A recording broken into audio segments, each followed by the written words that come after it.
Elsa! Mahingin ba ako? Next! Ay, di pala dapat mag-command. Day Off, ngayong Sabado sa GMA News TV.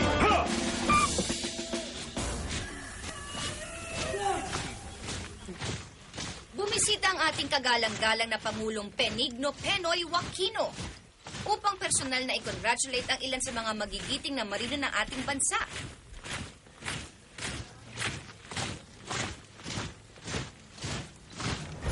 Hello po, Your Excellency. Hello. Mag-hello po kayo sa kanila.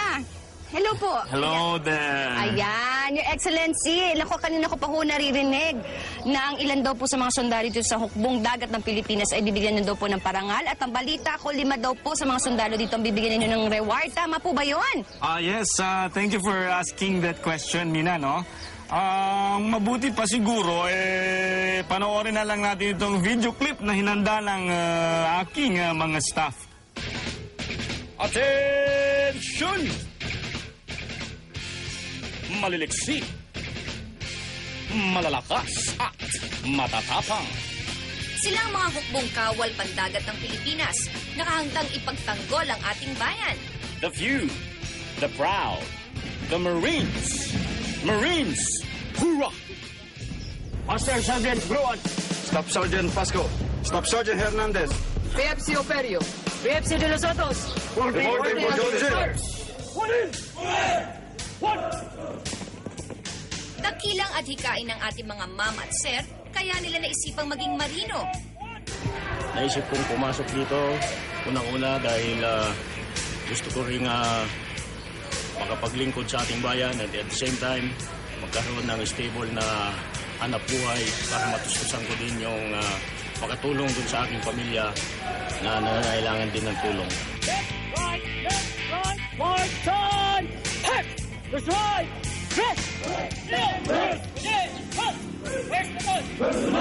At gusto kong tulungan ang mga taong nangangailangan ng tulong at the same time gusto ko rin tulungan yung pamilya ko. Forward! Right! Malaki daw ang naitulong nito sa kanilang karakter at disiplina. I-try ko kayang pumasok dyan. Makikita mo talaga yung disiplina at marami kang matutunan hindi lang sa tuturo mo sa candidate soldier pati sa sarili mo. Hey! After my bootcamp training, na-assign na din ako sa MBLT4, Pulusulog. 7 years din ako sa Mindanao. At dahil sa pinakitang kasipagan at katatagan, ngayon ay mga trainers na sila dito sa The Basic School ng Philippine Marines. Pero hindi daw biro ang responsibilidad nila dito. Ay napakalaki ng aming responsibilidad. Mas inuuna pa namin yung kapakanan ng aming mga estudyante para sa future ng Marine Corps at ang buong bayan bago ang aming pamilya. At mas kahanga-hanga pa dahil dalawa sa ating Day of Winners this week ay kabilang sa mga unang batches ng babaeng marino dito sa Pilipinas.